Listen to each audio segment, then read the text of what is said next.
the letters of recommendation are very important. And I always like to caution people on a couple of things. We accept, ours is exactly two. It's no more, no less. It's two recommendation letters, and they can be academic or professional. Other law schools have different policies, so always check with the schools that you're applying to. But I caution students about if you live next door to a judge and your mother's best friend is a senator, but you have never clerked for or worked for them in any capacity, they are not going to be your strongest recommenders. They're going to tell me how much they love you, that they've known you your whole life, what a great person you are, but they can't tell me if you show up on time, if you work hard, if you stay late, if you help other people, any of that. Academic, it's great to have a professor that maybe you've had more than once, that you have sort of built a relationship with.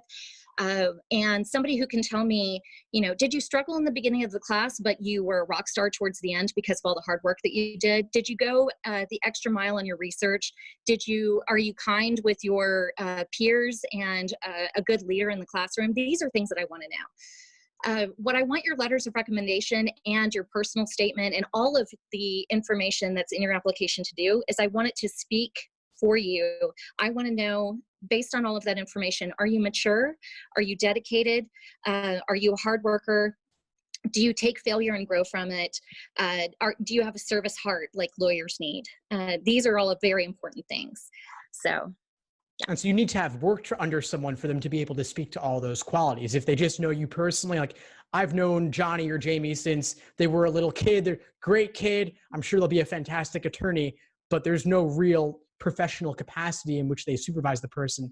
It's not going to be a really strong letter.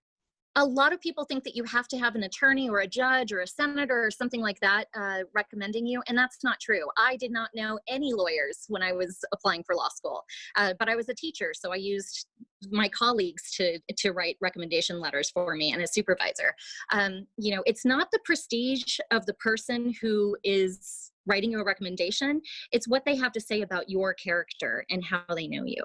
So, I've gotten them from Governor Greg Abbott and Ted Cruz and Wendy Davis and others, and it kind of seemed like they didn't actually know the person.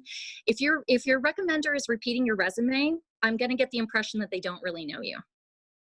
Thanks for tuning into the show. Please subscribe if you haven't done so already to be notified of new episodes as I release them. And feel free to reach out if you need anything at all as you move forward with your prep. I'm happy to help however I can. In the meantime, I'll wish you all the best and take care.